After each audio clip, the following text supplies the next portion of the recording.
There are certain things you never think to question until it's too late. Like why the back door creaks at 2:17 every morning, even when it's locked. Or why your dog refuses to go near the tree line anymore. Or why your bedroom window, the one you always leave cracked just a bit for the night air, is suddenly wide open when you wake up, and you know you didn't leave it that way. It starts quiet. All hauntings do. Not with screaming or slamming or blood. But with a chill. A hush. A creeping feeling like you're being watched from the edge of the world. And when you turn to look, nothing. But it isn't nothing. You just weren't supposed to see it. Not yet. The first time I noticed the woods looking back at me, it was October. Mid-month. The air sharp enough to draw a breath that made you remember your own lungs. I had moved into the house in June, a low-slung old farmhouse off a forgotten back road in the mountains of northern Vermont. A fixer-upper, the listing had said. Private. Remote. Perfect. I had no family left. No friends close enough to visit. That had been the point. After the city scraped me raw for the better part of a decade, I wanted quiet. Not peace, exactly. Just quiet. I didn't need healing. I just needed the noise to stop. The woods wrapped around the house like a shawl, thick, old forest, untouched for miles. Birch and pine and oak so dense you couldn't see 20 feet in. It was beautiful. Breath-stealing. And it always felt like it was holding something. Not hiding. Holding. Like a secret you weren't supposed to open. The house had 3 locks on every door, 2 deadbolts and a latch. I installed them myself after the first week. Not because anything had happened. But because I couldn't shake the feeling that something might. It started small. Things moved. A bowl I always kept on the right side of the sink showed up on the left. A sweater I draped on the banister ended up folded in a drawer. The light in the hallway flicked on at 3:04 a.m. every night for a week, then stopped. I told myself it was nothing. I told myself I was tired. Then, one morning, I found muddy footprints on the kitchen floor. Small. Bare. Human. One pair. Leading from the back door, to the foot of the stairs. I didn't scream. I just stood there, staring. The air was thick. My skin crawling in that slow, sick way that makes your limbs go cold before your thoughts catch up. I checked the locks. All 3 were bolted. The windows were sealed. No glass was broken. No door forced open. It was as if someone had a key. I changed the locks the next day.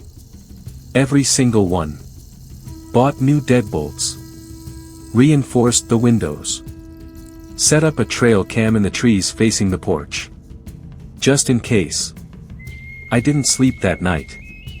Every creak of the floorboards overhead made my muscles tense. Every whisper of whine through the eaves felt like breath on my neck. At 2:17 a.m., the porch light flicked on. I didn't move. Didn't breathe. Just sat in the dark, staring at the ceiling, listening to the hum of something wrong. The light stayed on for 4 minutes. Then blinked out. I checked the footage the next morning. The camera had recorded 6 hours of trees swaying in the wind. Until 2:17. At 2:17, the screen went black. No static. No glitch. Just black. And at 2:21, it resumed. No one in sight. But the porch light was on. I didn't call the cops. What would I say? That the forest was watching me? That my house let someone in, someone who left no trace but muddy footprints and cold air? That the trees were leaning closer every day? Because they were. By the end of October, the nearest pine was only 6 feet from the back door. I measured. I remember measuring. Just to be sure I wasn't losing my mind. Because when I moved in, there had been at least 20. I remembered it clearly, because I stood in that yard and thought, this is perfect. No neighbors. No noise. No watchers. That was the word I started to hear in my mind. Not intruders. Not stalkers. Watchers. They never broke in. They never took anything. They just looked. Every night. Closer. The first voice came on Halloween. I had stayed up, watching horror movies to distract myself from the silence outside. They felt safer than the dark. You can always pause a movie. At 2:17, the power went out. Everything went black. No wind.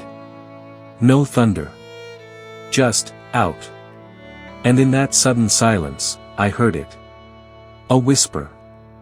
At first, I thought it was the wind through the trees, but it wasn't coming from outside. It was coming from the floor vent near the baseboards. A child's voice. Why'd you leave the door unlocked? I froze. Every lock had been latched. I was sure of it. I hadn't left the couch. I hadn't touched the doors. I whispered back. I don't know why. Who are you? No answer. Just breathing. Slow. Shaky. Too close. I didn't sleep that night either. When the power came back on an hour later, the TV stayed black. I couldn't get it to turn on for 2 days. But on the third day, it flickered on by itself. And played a video I didn't own. Security footage.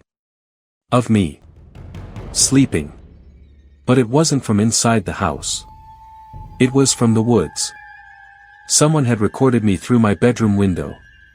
At 2:17 a.m. The next morning, I found a key on my porch. Old. Iron. Heavy. Not mine.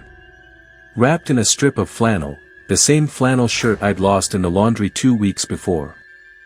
I stared at it for 10 minutes before I touched it. It was warm. As if it had just been held. As if someone had stood outside my door, clutching it in their palm, listening. Waiting. That night, I pushed a heavy dresser in front of the bedroom door. Locked the windows. Kept the lights on. Slept with a knife. At 2:17 a.m., the hallway light turned on. Then the bathroom. Then the kitchen. One by one. I sat in bed, listening. And then, the sound of the front door creaking open. It had been locked. Deadbolt. I waited. Nothing. No footsteps. Just light. Spreading slowly under the crack of my bedroom door. Then silence. Total silence. The kind you only hear inside a closed coffin. And then, a voice. Not from the floor vent. From just outside the bedroom. Closer now. Not a child's voice anymore. Something older. Broken. Like wind dragging over wet leaves. It whispered. You forgot. It's my house now. Then, the light went out.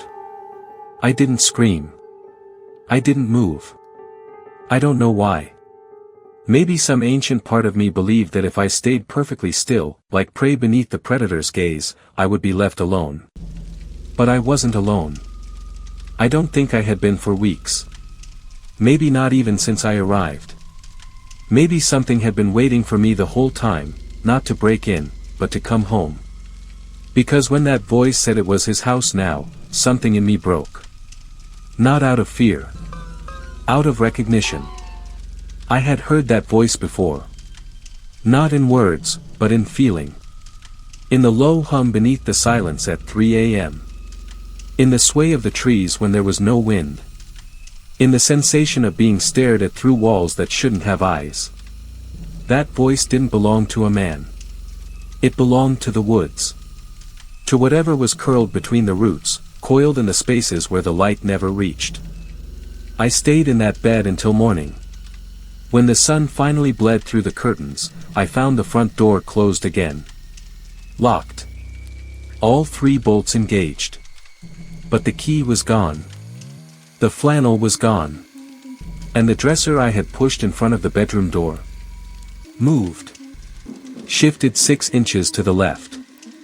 As though something had tried to push in, and then decided it didn't need to. That day, I called a locksmith. Not to change the locks. To remove them. All of them. I told him I lost the keys and needed everything new. I told him not to ask questions. He didn't. But he did ask me, as he was leaving, something I couldn't answer. You know someone's already got a copy, right? I mean, someone had to let themselves in. I nodded. I think I even smiled. But that night, I didn't lock anything. Not because I wasn't afraid.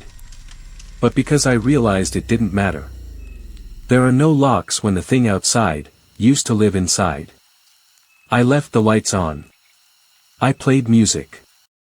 I tried to drown it out. But at 2:17, the music stopped. The lights dimmed. Not all at once, just slowly. Like breath leaving a room. I looked out the window. And for the first time, I saw him. Not a face. Not a body. Just a shape. Tall. Narrow. Shifting in the trees like smoke. But it was real. More real than the air between us. And he was closer than he'd ever been. Just on the edge of the yard. 1 step away from the porch. Watching. And I swear to God, the trees around him were leaning away. As if even the forest feared what had come home. I wanted to leave. I did. I packed a bag. Started the car. But when I drove down the long gravel path, the one that curved through the woods and led back to the main road, I hit something. Hard. The engine died. The lights cut out. When I climbed out, there was nothing in front of the car. No deer. No branch. No body.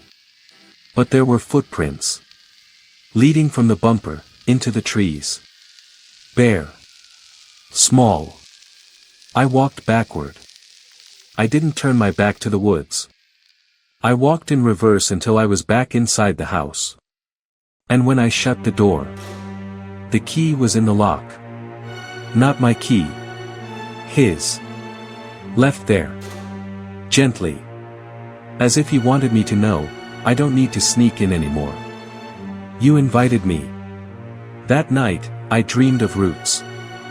Thick, wet, black roots, curling up through the floorboards, winding around my legs, my ribs, my throat.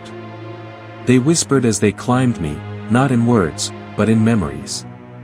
Things I had buried. Things I had run from. My mother's voice, drunk and distant. My father's silence, thick as tar. The apartment I left without saying goodbye. The friend I ghosted after the overdose. The job I walked away from without a word. All of it. The house didn't just know me. It remembered me. And the thing in the woods, the shape, the whisper, the watcher, it fed on that remembering. It grew stronger every night I refused to speak the truth. So I said it. Aloud. In the dark.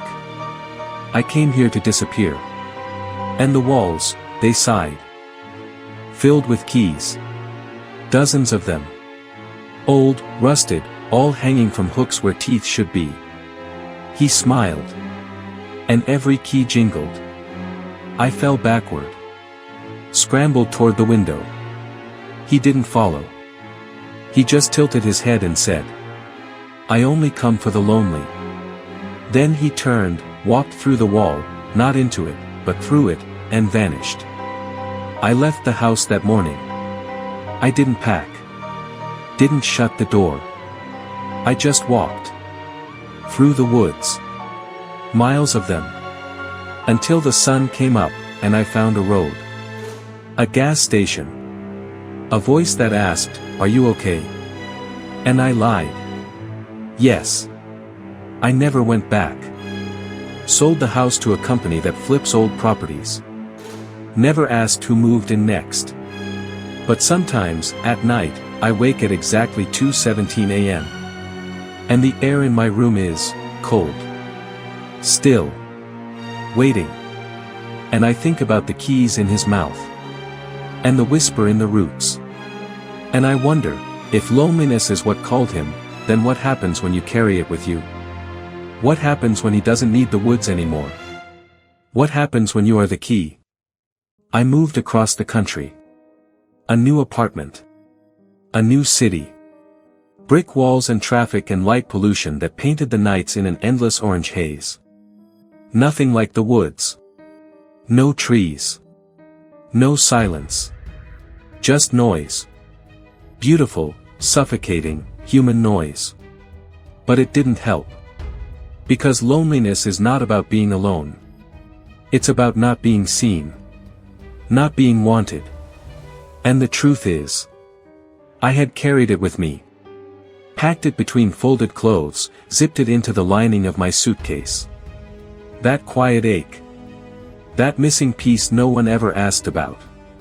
He came for the lonely, and I never stopped being one of them. The first time I saw him again, I thought I was dreaming. Just a flicker. A shadow in the reflection of a shop window. Standing across the street, unmoving, while the world passed around him. But no one looked. No one turned.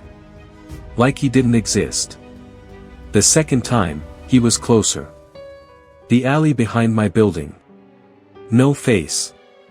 Just a tall shape, all edges and silence, staring up at my apartment. I shut the blinds. Turned on every light.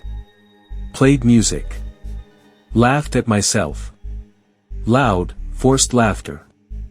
As if volume could banish him. But he was never afraid of sound. He lived in silence. In the things we didn't say. The truths we buried. The doors we locked and pretended didn't exist. A week later, I found a key on my kitchen counter. Old. Iron. Worn smooth at the teeth. I didn't own it. I hadn't brought it there. It was just, waiting. I didn't touch it. But every night after, I found it somewhere new. On my pillow. Inside my shoe. Floating in the bathtub, gently spinning. I moved apartments again. But the key came with me. Always. And then the calls started. Every night at 2:17 a.m., the phone rang. Blocked number. Silence on the other end. Until, one night, there wasn't. Just a voice, dry as leaves, low as roots. There's a stranger in the woods. And then, after a long pause that scraped down my spine. And he has a key to your house. I threw the phone. Smashed it. Didn't matter. The next night, it rang again. From a different number. From inside the walls. I tried to tell someone. A friend. An old friend I hadn't spoken to in years. I told her I needed help. That I was afraid. That something was following me. She said, "You always did like to run." And hung up. The silence after that call was louder than any scream. And that's when I knew, he wasn't just following me. He was me. He was the part of me I tried to leave in that house. In those woods. The part that remembered. The part that whispered in the dark. That kept the door cracked, just enough. One night, I couldn't sleep. I stood at the window, watching the city blur under the rain. And then I saw it. Across the street. A second window.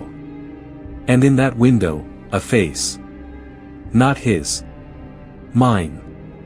Staring back at me. Pale. Hollow. Mouth open in a silent scream. I blinked, and it was gone. But the fear didn't leave. It lived under my skin now. Like a second self. Like a key turning slowly in my bones. A week ago, I started waking up in strange places. In the hallway. In the stairwell. Once, at the edge of the woods an hour outside the city, barefoot and shivering, with dirt under my fingernails and something cold clenched in my fist. A flannel shirt. His flannel shirt. I didn't remember driving. Didn't remember how I got there. But when I looked behind me, I saw footsteps. Leading back into the trees. Small.